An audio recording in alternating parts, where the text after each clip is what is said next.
welcome to One on One. I am Cyril Stober.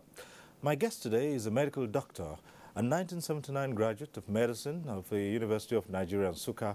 Now, after active practice in both public and private sectors, he turned to politics and was elected governor of Anambra State in 2003, holding office until 2006. In 2011, he was elected into the Senate to represent Anambra Central Senatorial District.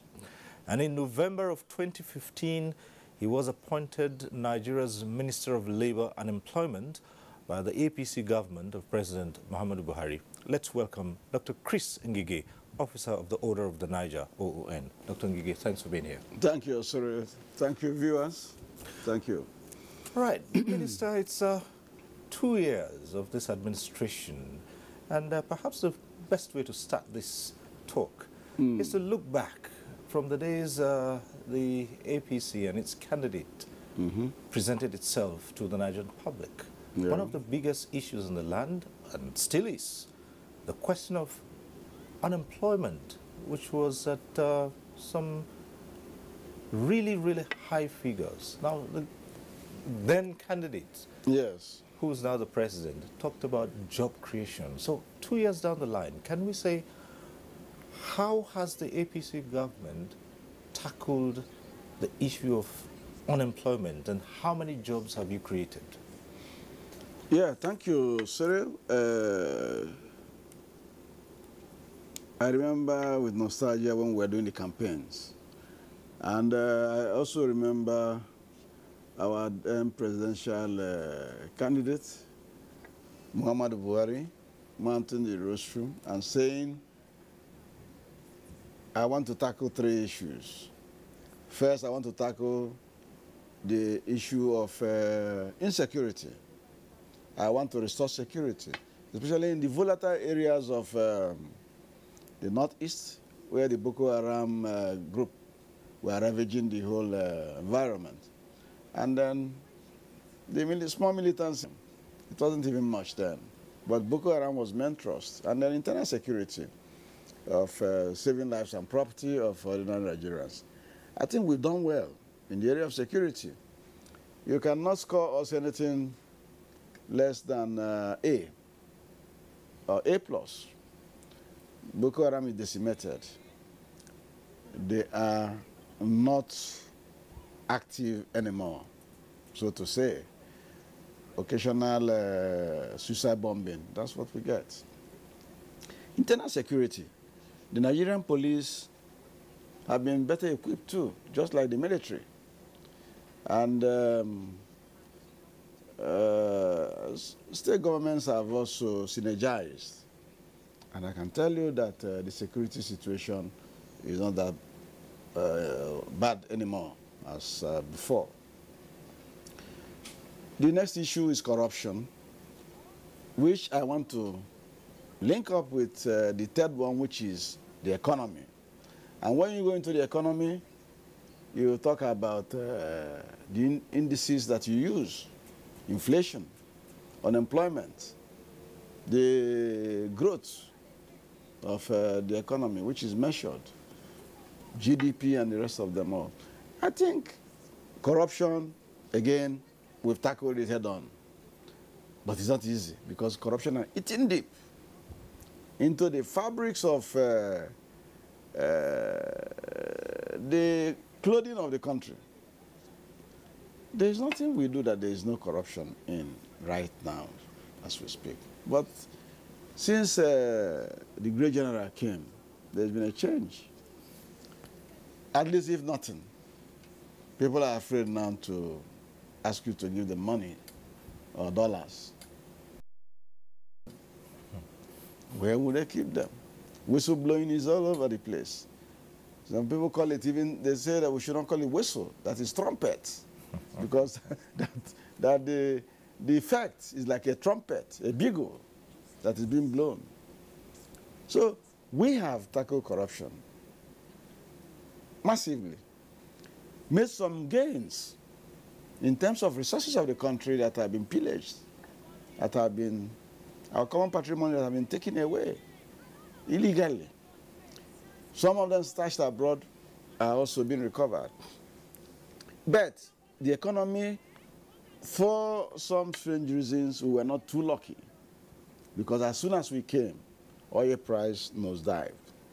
As soon as we came, the little turbulence we had in Niger Delta blossomed into militant activities with vandalization of oil pipelines and oil installations and oil infrastructure.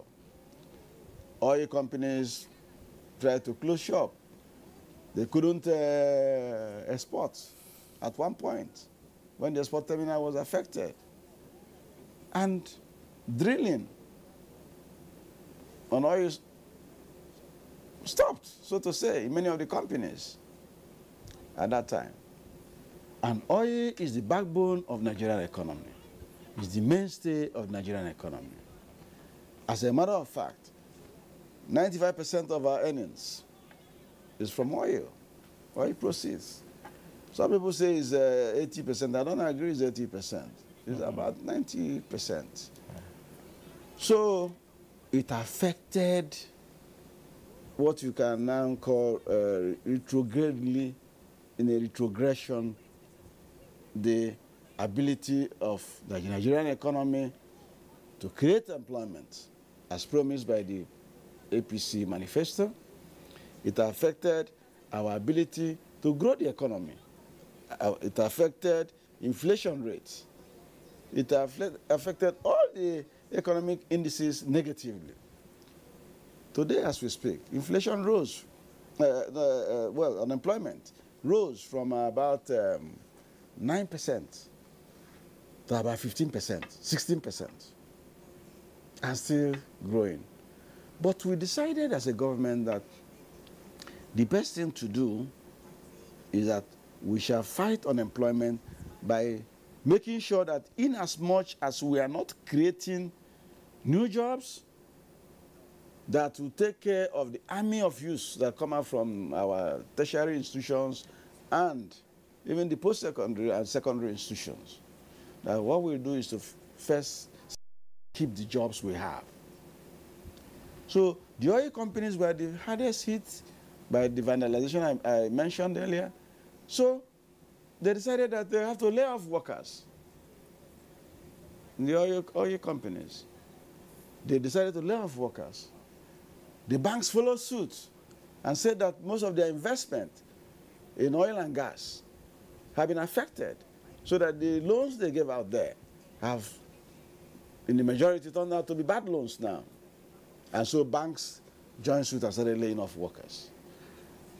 So as labor and employment minister, the onus was on me to act fast.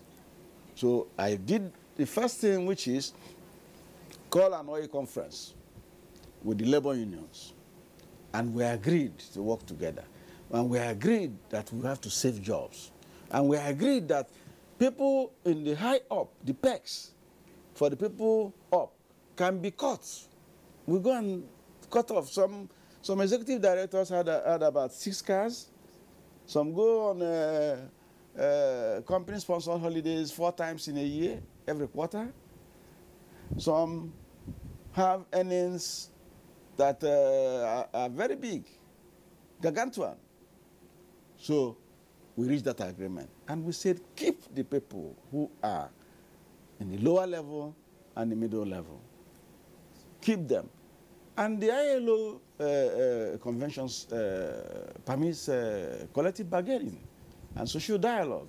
We said to them, dialogue with the workers. Workers, don't ask for unnecessary allowances for travel to hazardous or swamp areas or whatever they call it in oil and gas engineering. Don't also ask for allowances that are frivolous. Don't even ask for promotions that are not necessary now. And they agreed. So we were then able to consolidate that area and make sure that the very few jobs that were going to be lost there, that they subject them to social dialogue and collective bargaining.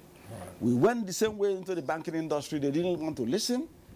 And I told them that I have discussed at the highest level, if you continue laying people off without going back to the labor laws, which talks in section 20 how redundancy can be achieved. There's a redundancy clause there. It didn't say you must not remove. You can remove, but you apply the law. What does the law say? The law says you must call the workers either through their union or through an association or even individually and tell them that the jobs are not enough for the number of workers that are there. That's what redundancy means. And then you apply the principle of agreeing, showing them why it is necessary. This will entail showing them the books of the bank and the companies, and from there you will not agree on how many people will go and the departments that will be greatly affected. And then there is also the principle of last come, first to go. You apply it. So, but the banks and the companies find it difficult to do that because they may not like somebody's face, and it's an opportunity for him to go. Maybe he's a union leader. And we say, no, you cannot. The law is there, and the law is an us. And the Nigerian Constitution permits unionization. And wherever there are unions, you must discuss with the unions and have this agreement. That is what we call CBA, some jobs saved in the banks. But it's not all bad picture or cry, cry, cry. The government says, we know we don't have the resources anymore. We know we did not save for the rainy day. The previous government didn't save. They didn't save even when oil was selling at 110 a barrel. So let us do what we can with the little we have. And so something must give. What did we do? We then decided that the few agencies of government that can recruit people for white-collar jobs should be given the permission to do so. The Nigerian police, 10,000 people were approved for them to reinforce the force. Nigerian Army, Air Force, Navy, Immigration. And even as we speak, the Federal Public Service, Civil Service Commission is also recruiting. And some agencies of government have been doing their replacements and minor recruitments as need be. So we've not actually thrown up our hands up and said, oh, we are lost. This is not to talk about the social intervention aspect, where we have an Empower program, and we promise that we shall employ 500,000 youths for jobs. As we speak today, we have only been able to do about 250 because the economy has not permitted. Okay, so we both agreed that the situation is still there in terms of employment figures, the high rate of unemployment, and yet we're still churning out, you know, hordes of young men and women. That's right. Who really need something to get into. Now, one of the you know, proposals people have put across, and which the government also talked about, was turning to agriculture in order to help resuscitate the economy. Yes. And it's been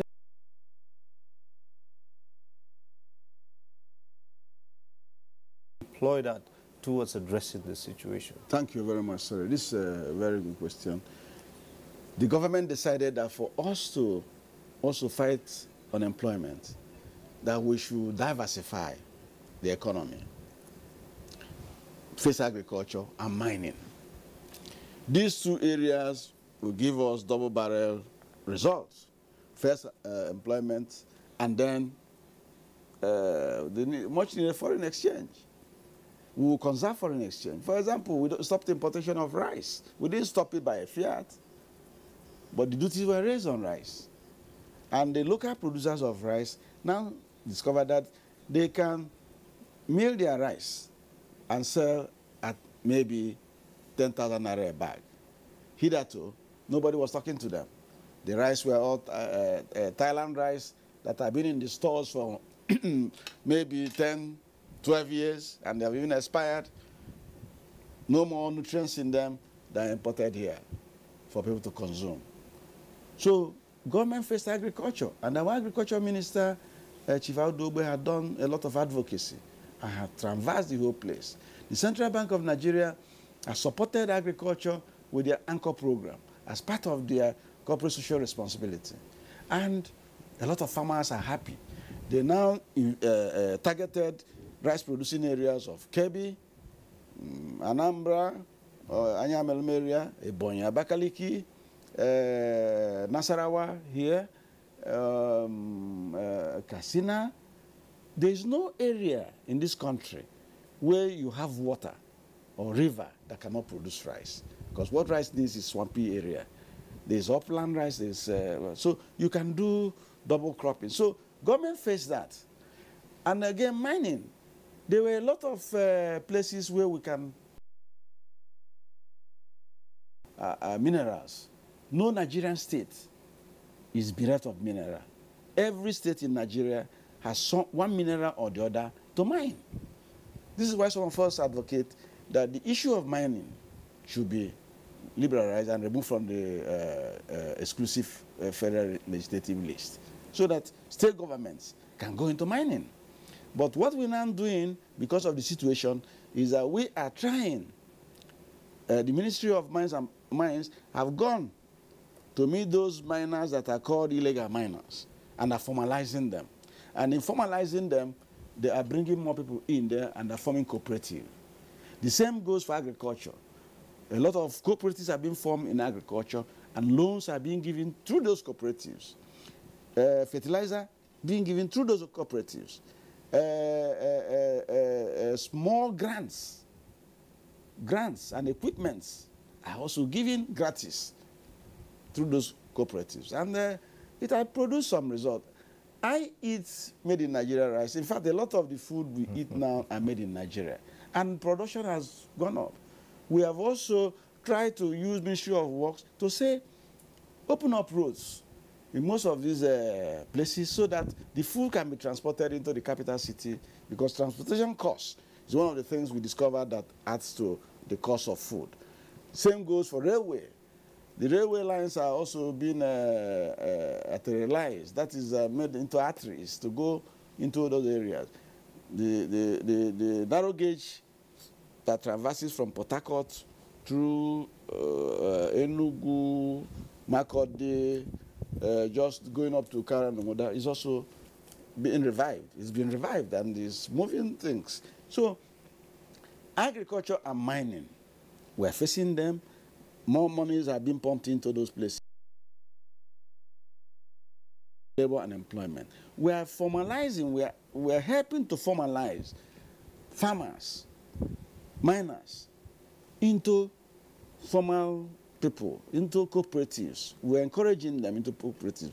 As a matter of fact, in the 2017 budget, we have a plan, if approved, for us to go into every local government in Nigeria and create what we call job centers. These job centers will identify and register people as per whatever trade they want to do, whether it's farming, whether it's mining, and identify one or two minerals that is in the area, working in collaboration with the Ministry of Mines and Ministry of Agriculture. We identify also crops that will go in the area, and then document these people, encourage them, give them lectures on what they're supposed to do in terms of assessing the grants and everything that is there for them. So government has taken a very wise step and is yielding very good result, because we have saved a lot of money from importation of rice. We have saved a lot of money from importation of potatoes from South Africa.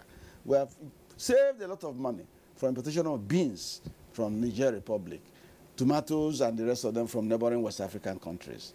These are things that have eaten up all our foreign exchange and put pressure on our economy. Yes. All right, Minister, but we'll return to the issue of creating more jobs for That's right. Yes. Tackling unemployment. But let's move a little bit to maintaining or retaining the jobs that are on ground. And this is also fraught with numerous challenges. Yes. Let's take the Federal Civil Service, for instance. And the question of whether the Nigerian worker today, particularly in the civil service, earns what can be termed a living. Of course, Minister, you must have heard it, that the take-home pay can't take anybody home anymore. Take-home pay cannot take anybody home. So, and beyond that, asking for a living wage, Yes. we find that even the current levels of wages, workers cannot get, their arrears of their promotion, There's a question of training and retraining. And as we go on, we'll talk about this issue of workers being owed salaries and where they're paid. They never come in, the salaries are never paid in good time. What's this situation like? Yes, Cyril, I thank you again. Living wage, take home pay, which you say cannot, how did you say it? The take home can't take you home. Can't even take you anywhere. That's right. But again, the English people again said to you that half bread is better than none. Do you know the option that was left for government when we came on board? The option was for us to retrench, cut down on the workforce. It's bloated, over bloated. And we decided as a government that we will not do that. So the personnel cost was what we retained, with minimal increase, because you do increase promotion and people, salaries are adjusted every year. You have increment as you move from one level, one step to the other. It is increased. So the personnel cost of government has gone up. As a matter of fact, when we came here, there was ballooning of the current expenditure to a size that nobody can imagine. Imagine a place where we met a 2015 budget of 80% recurrent expenditure and 20% capital. I mean,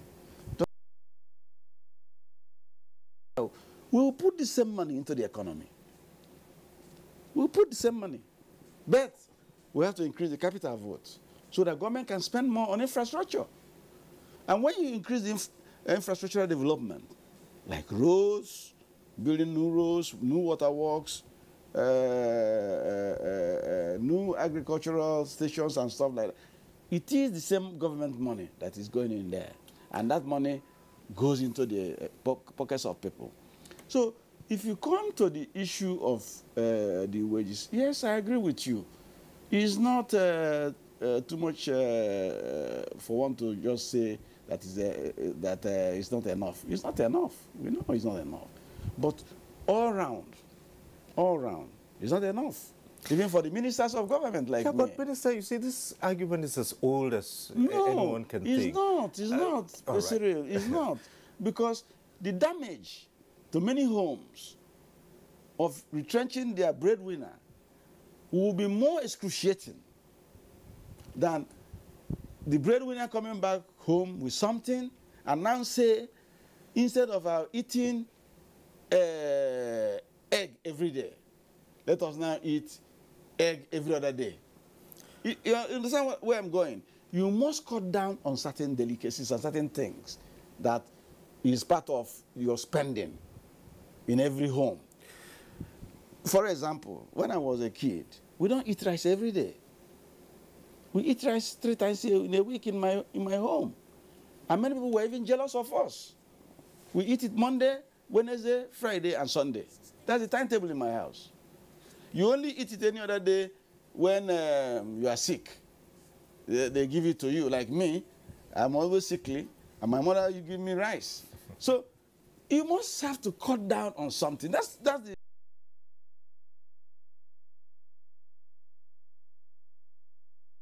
you mentioned promotion, yes, arrears, and even the salary. Yes.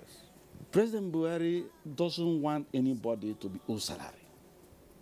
There's an injunction on the federal payoff through the Minister of Finance and Budget and Planning that workers' salaries must be paid between the 25th and the 28th of every given month.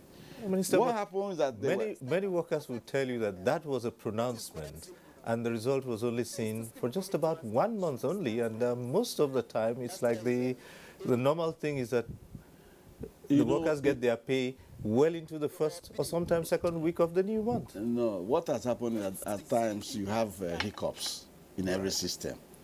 Like on May Day, you saw what happened at the Eagle Square. Part of the reason was that workers did not receive their pay in April to celebrate their birthday, which is May Day. May Day is Workers' Day all over the Federation since 1889.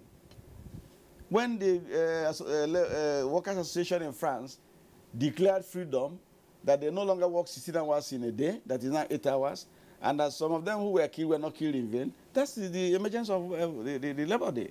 They weren't paid. We raised this in the Federal Executive Council. I raised it. And the Minister of Finance was even oblivious of that fact. And the Accountant General now reported to her that same day that their system had a crash or whatever. So there are system problem. So once in a while these things happen. But that won't happen at the wrong time. And let me tell you, the workers who are not receiving their salaries as I want pay, they go back. There must be some difficulties because workers have been loaded on the IPs, the integrated system. Some establishment doesn't want to go there. They don't want to because they want to be doing manual. And in doing manual, you perpetuate all sorts of corruption. Dead workers are, they sit the number of workers and things like that. Okay, two issues about that, Minister. And, it's that every administration that comes into office, and in fact, the civil service sometimes say, you know, they're the whipping boys. Every administration that comes into office laments that almost all of its resources is going towards paying of salaries. But most of these administrations still function anyway with political office holders, you know, being paid huge sums and perquisites and still carrying around a heavy burden, which of course is charged on the public purse as well. So the unions are saying it's not only the civil service, cut down on political office holders, the number of aides, and even the huge salaries and perquisites which they get. How do you respond to that? Cyril, I was a worker. I was a civil servant. You didn't read it in my CV. I was a medical officer. I joined the service on level 9, step 5, after my NYSC. I did my NYSC in Lagos when you were joining NTA. I passed through the hog and then terminated in level 16. I left the service from deputy director cadre, and there is nothing you can tell me that is new. I have seen political office holders. I saw them in 1980 during Shagari. After the coup, I saw the next group of people who came to work with the military as ministers, as permanent secretaries, and the rest of it. I also saw another civilian government,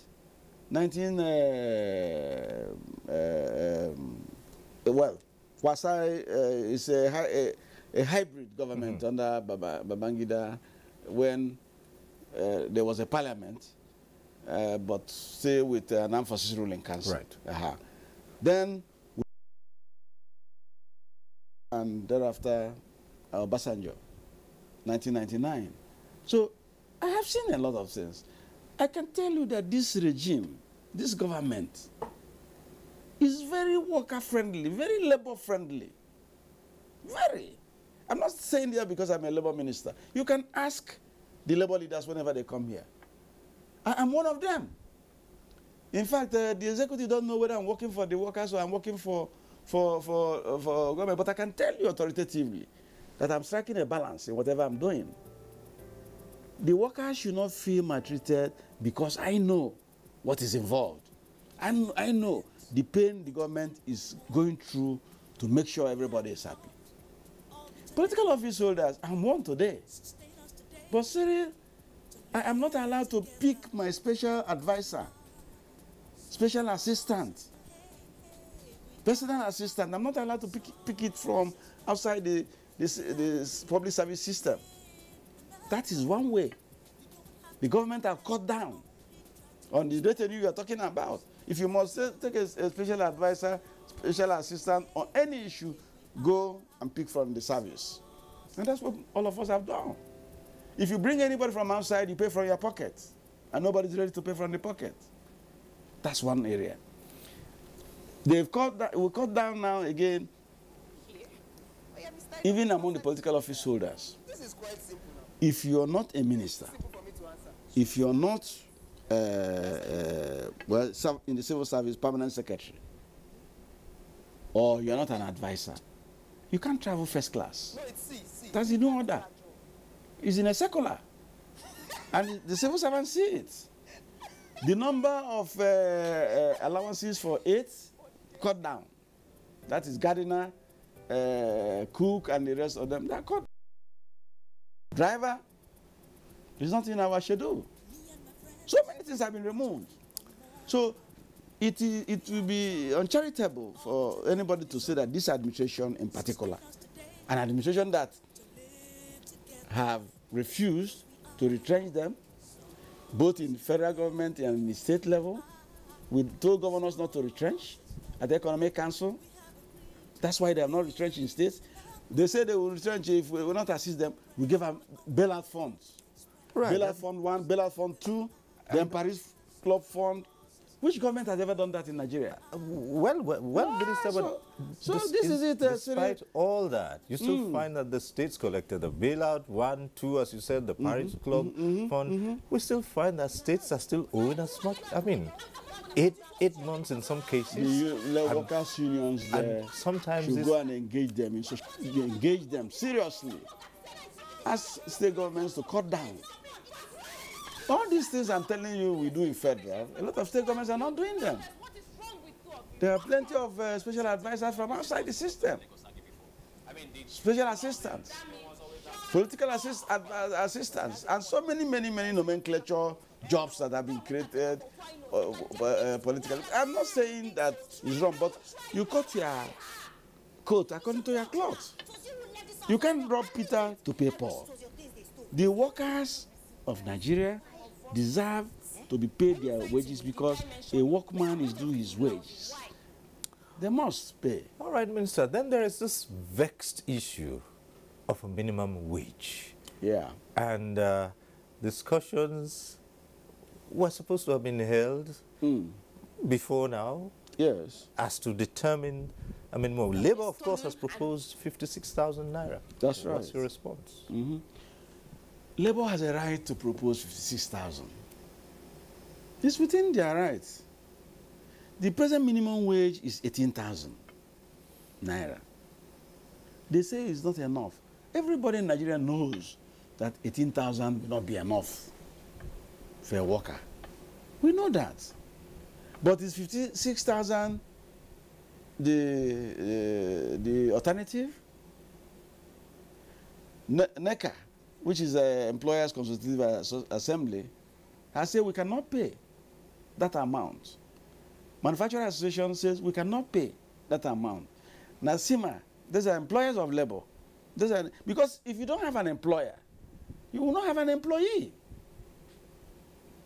An employer of labor, an industrialist, a corporate organization owner must be there to employ people before you have so the minimum wage issue is something that is on front burner now.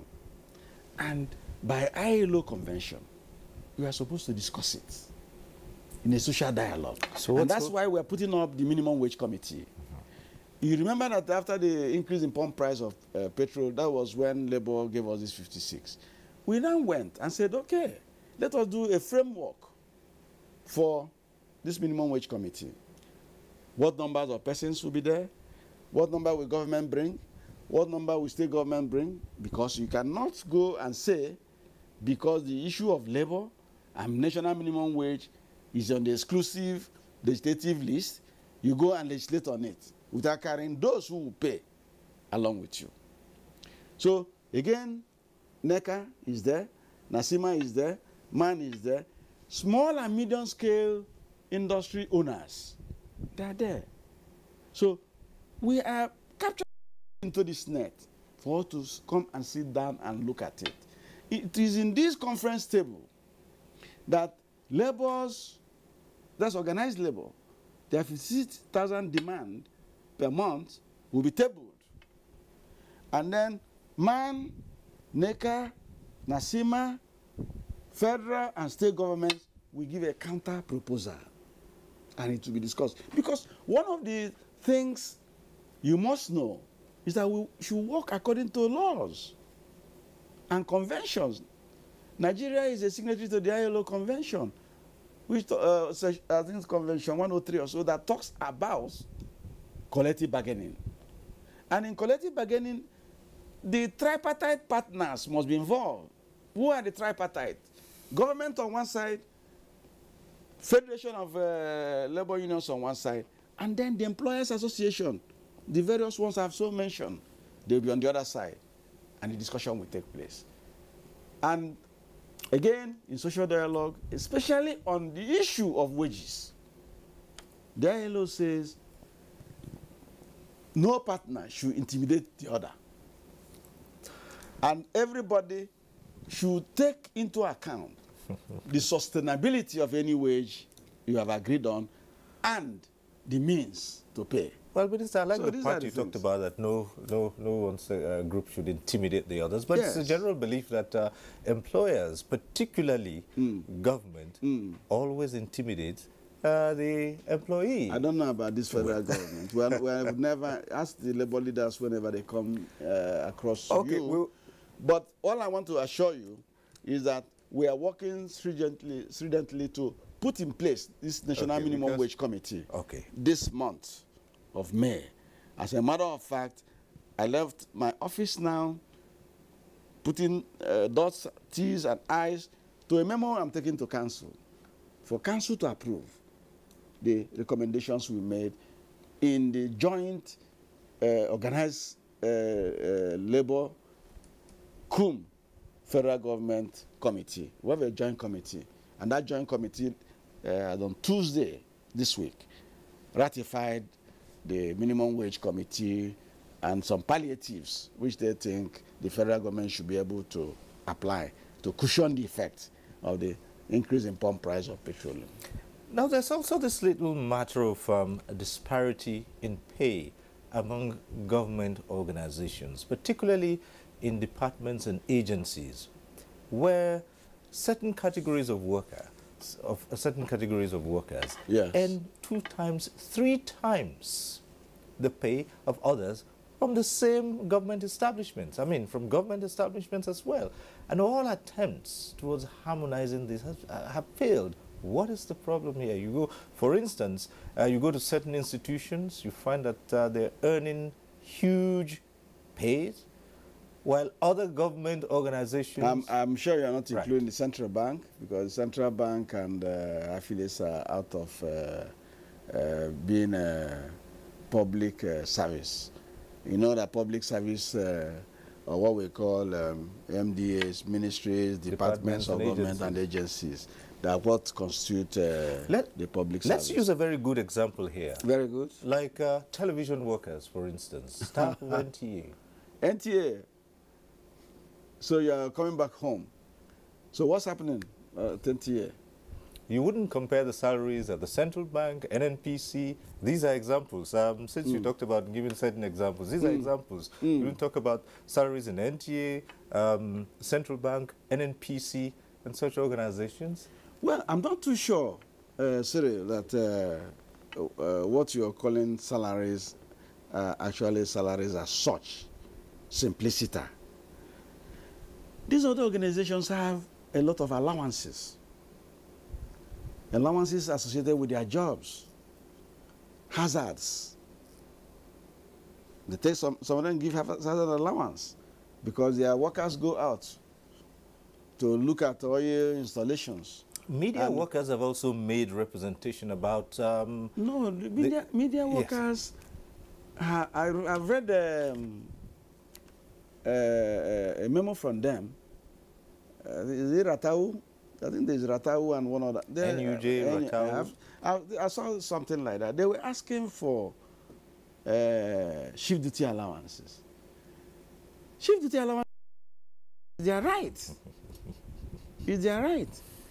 But I don't know about the one they call night allowances and stuff like that. Because when you are being given a letter of employment, the conditionalities for employing you are there. So if you accept and come in based on those conditionalities, if you want a change, you have to do it through tripartite negotiation. That's what I'm telling you.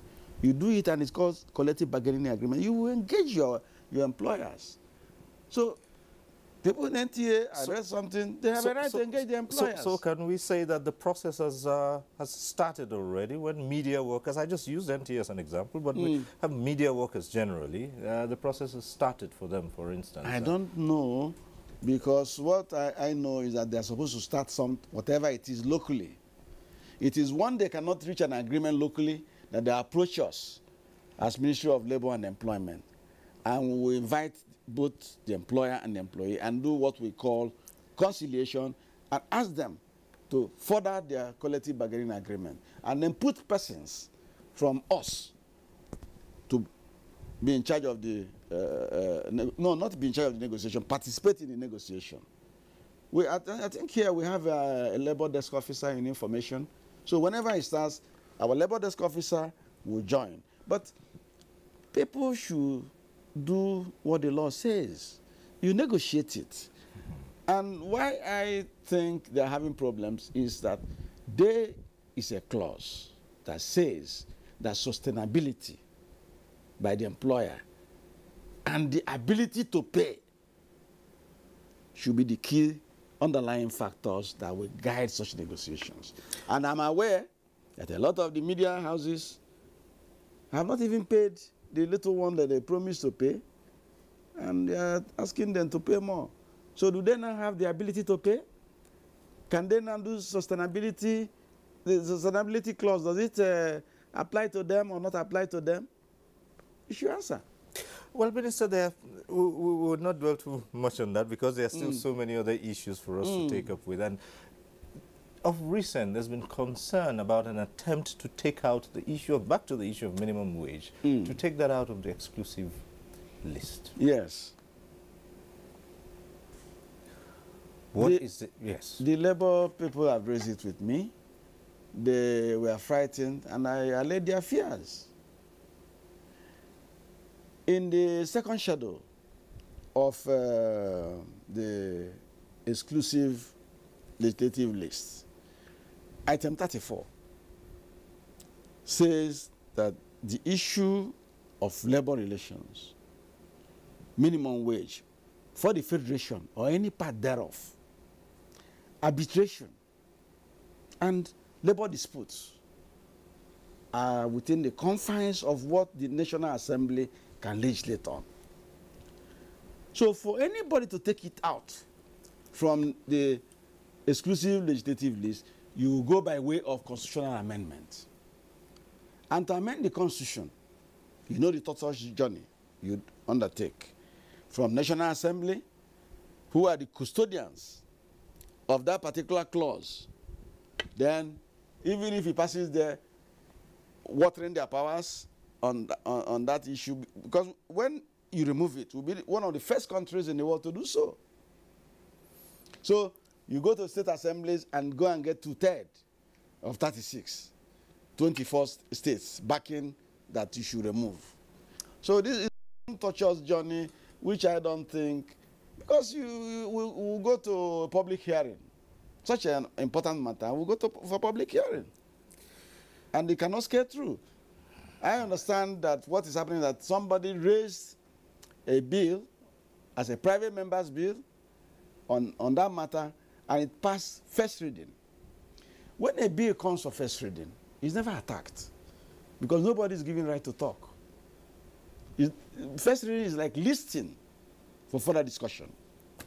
So when it comes to second reading, the author, the proponent of the bill, the proponents will come with their reason and then put it up for debate.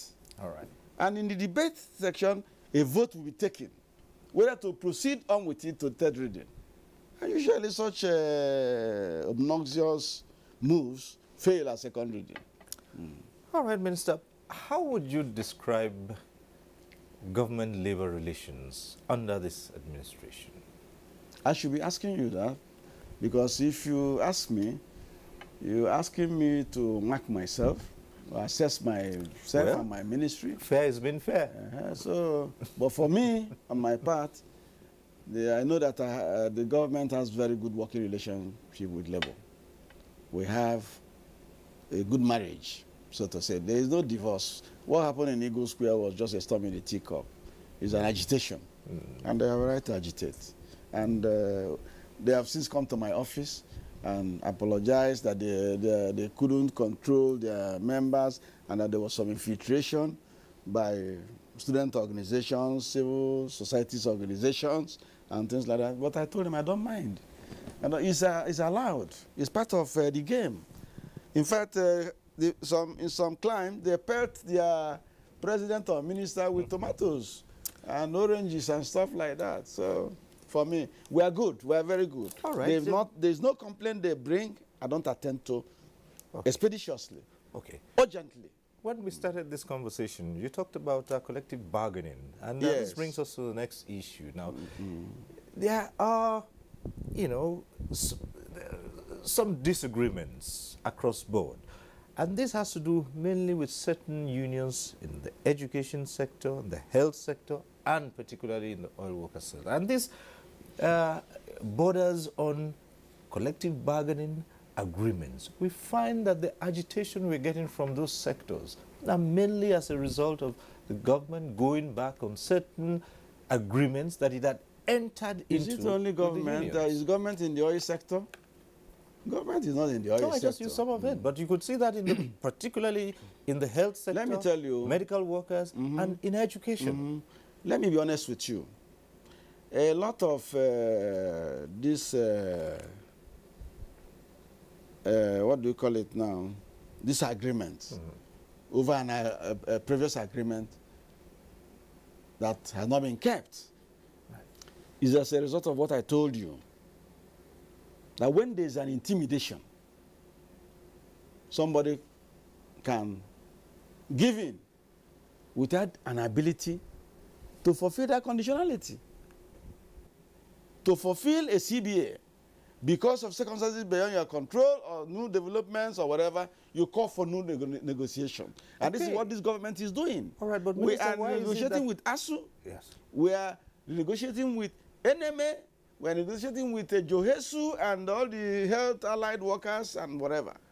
Right. Because I've told them, for as long as I'm labor minister, nobody will enter an agreement that he cannot keep. Right, Minister, but why does it seem to happen all the time that when you have this leeway to renegotiate, the first thing, particularly government, is quick to begin to invoke no work, no pay? No, and the question has always been asked, what about no pay, no work? No. We are guided by laws. We are guided by laws.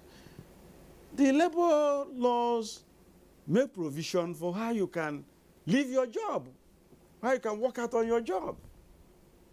You must notify your employer. Give him adequate notice.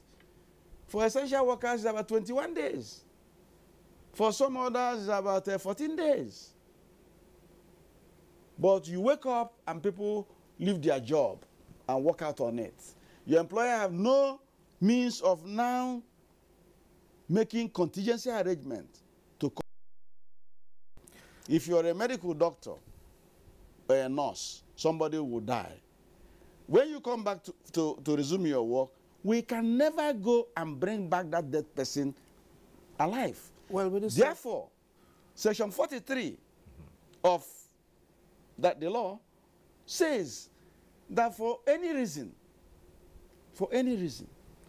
a worker goes away from his job, the days you are away will not be paid for. Because even the Constitution in Section 17(3)(d) says it's equal work for equal pay. All right, Minister, so if you So yourself this is it. Right. And if an employer, you're talking only about the workers. There are certain employers too who go and lock up their gates and leave their workers outside without notification. Right. Without the law says for the period you lock that worker out without notice, you must pay. All right. Whenever he resumes. So in the issue of payment, since we agree that a worker deserves his wages, That's right. where the employer fails to do that, and the employer now turns around after perhaps the worker has exhausted all legal means to get his due, then the employer now turns around to issue the all-known threat of no work, no pay. No, he cannot. We are there. That's why we are there. The workers will drag the employers and come. There have been many cases they drag them and come from oil companies, especially from Port Harcourt. I don't want to mention their names because it will not be good for them. But I know I've conciliated a lot where the companies have locked out the workers. They have turned around to lock them out. And I say, for this period, you must add their payments because they come to the gate every day and see it get locked. You must pay them for the period they were away and add it to whatever you were owing. And we tell them that you have to pay. If they don't pay, the law permits me as Minister of Labor and Employment to transmit such a case to the Industrial Arbitration Panel. I'll move it to the Industrial Arbitration Panel. The lawyer, what is it? The worker will not go to spend money doing payment to lawyers and looking for no. Industrial Arbitration Panel will give an award against such an establishment. And when that establishment does not pay that award, it's again transmitted to the National Industrial Court. And when it's transmitted, most times they ratify the awards given by Industrial Arbitration Panel. And once that is done, it's like a court have given you a judgment. If the establishment or the employer does not do that, we invoke certain sections of whatever make people to pay whatever is their debt. And you know, you can forfeit the account, you can get judgment and remove properties and stuff. So the law protects everybody. Well, Minister, we've just got about 60 seconds to round off this program. Good. And the last thing I'll put to you is, can Nigerian workers look up to this administration and say, yes, they can expect that this government will stand for their interests? This government will stand for their interests and do even more. We have been doing more. We have been thinking outside the box on how we can create more jobs for the Nigerian people, how to sustain the ones we have, how to create new ones, like I said, even if collar job, blue-collar jobs. That is why we have our NDE and our Empower program. Empower Build will come on steam this time for people who are not graduates, but people who can come and learn skill, bricklaying, POP laying, tile laying, carpentry, welding, and teach them, take them on courses, give them certificates. We are doing much.